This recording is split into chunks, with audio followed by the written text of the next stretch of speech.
Warahmatullahi wabarakatuh. Alhamdulillah, wassalatu wassalamu ala rasulillah Muhammad sallallahu alaihi wasallam wa ala alihi wasallam ajma'in, amma ba'd. Bapak Ibu guru PAI beserta workshop IKM, guru PAI Kecamatan Mayang. Pada pertemuan sebelumnya kita sudah membahas tentang implementasi kurikulum Merdeka, yang mulai dari pemahaman secara umum implementasi kurikulum Merdeka.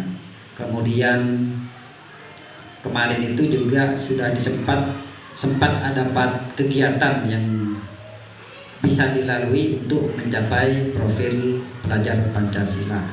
Sampai terakhir kemarin tugas terakhir yaitu tentang menyusun alur tujuan pembelajaran. Hari ini Bapak Ibu kita melanjutkan yaitu tentang workshop kurikulum Merdeka menggunakan poster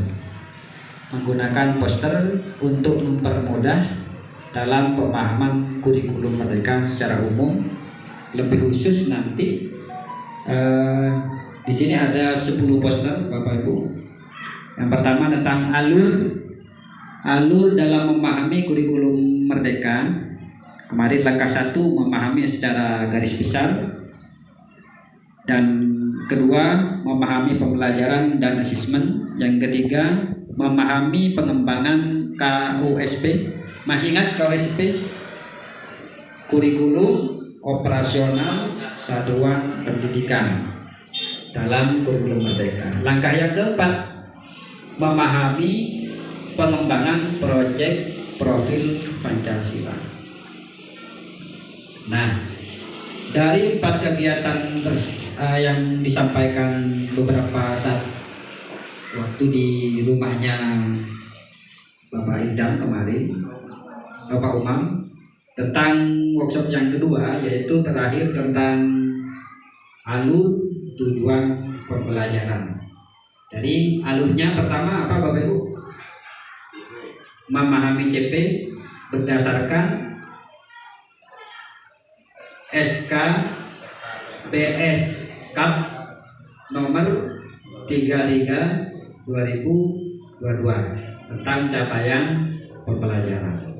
Kemudian diturunkan atau dijabarkan menjadi tujuan pembelajaran. Yang ketiga menjadi alur tujuan pembelajaran. Nah, misalnya Bapak Ibu juga dalam menerapkan itu harus paham prinsip-prinsip dalam pembelajaran kurikulum Merdeka. Paling tidak ada 3 prinsip.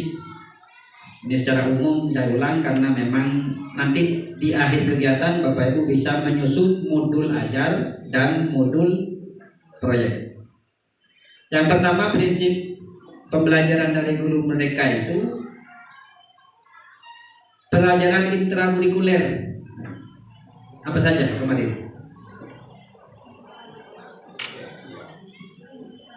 Iya, pembelajaran intrakurikuler berarti khusus PAI. Itu dilakukan secara terdiferensiasi. Diferensiasi berarti diajarkan sesuai dengan kemampuan peserta didik. Kemudian yang kedua pembelajaran ko-kurikuler. Masih ingat kemarin?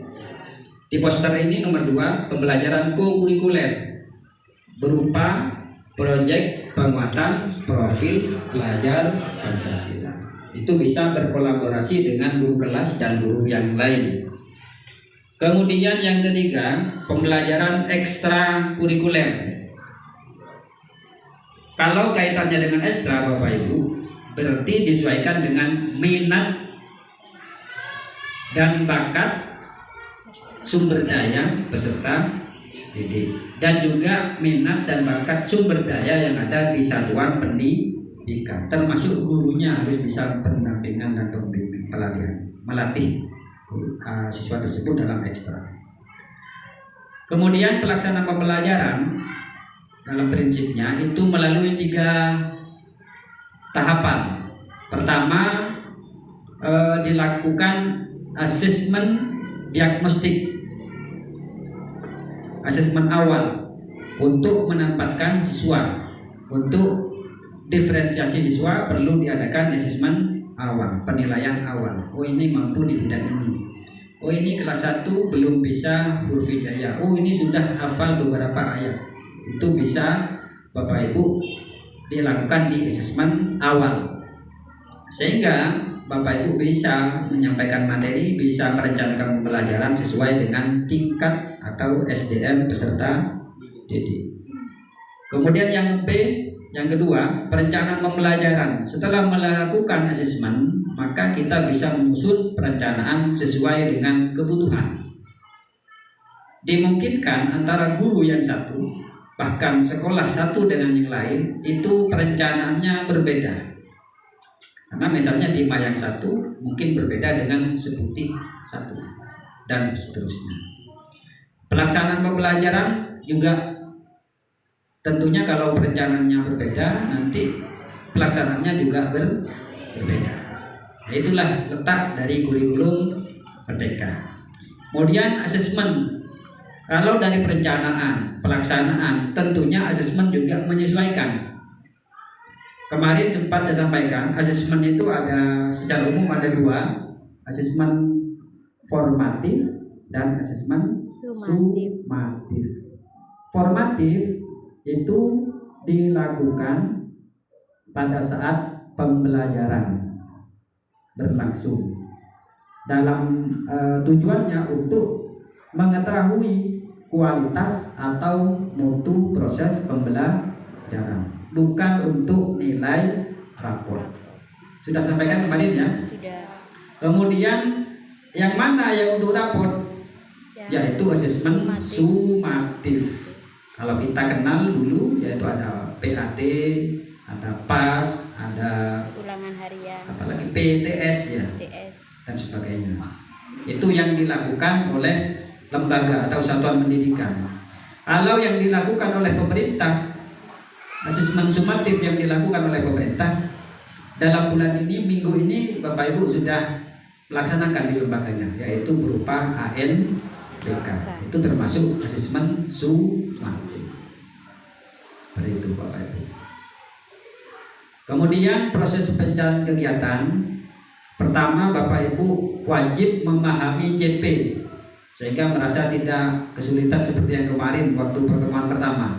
Oh, ternyata JP itu seperti ini. Seperti itu. Kemudian yang kedua, merumuskan tujuan. Ini sempat saya ulang-ulang agar Bapak Ibu lebih mantap pemahamannya. Tujuan pembelajaran dipahami, disesuaikan dengan kebutuhan. Seperti itu. Kemudian yang ketiga, menyusun alur. Seperti di poster ini ada di posisi ketiga, menyusun alur. Tadi alur tujuan pembelajaran itu berarti runtutan awal, yang kedua, yang ketiga, dan seterusnya. Alurnya seperti apa?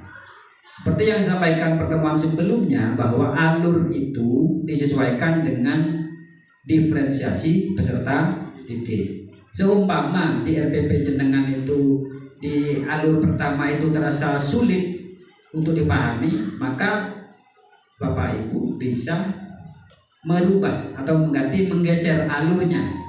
Misalnya rencananya di tahap awal, ternyata setelah dianalisis itu agak sulit, maka bisa diganti dengan yang lebih mudah dulu. Itu secara alur.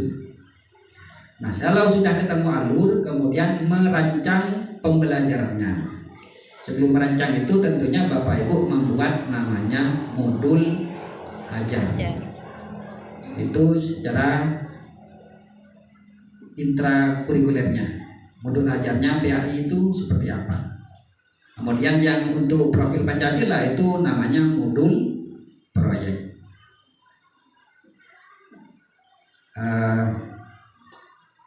Ini ada beberapa model Bapak Ibu. Di modul ajar biasanya ada model, ada teknik, dan sebagainya. Ini salah satu model pembelajaran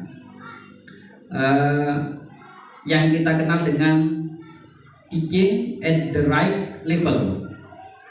Seperti itu bacanya ya. Mohon dimaklumi.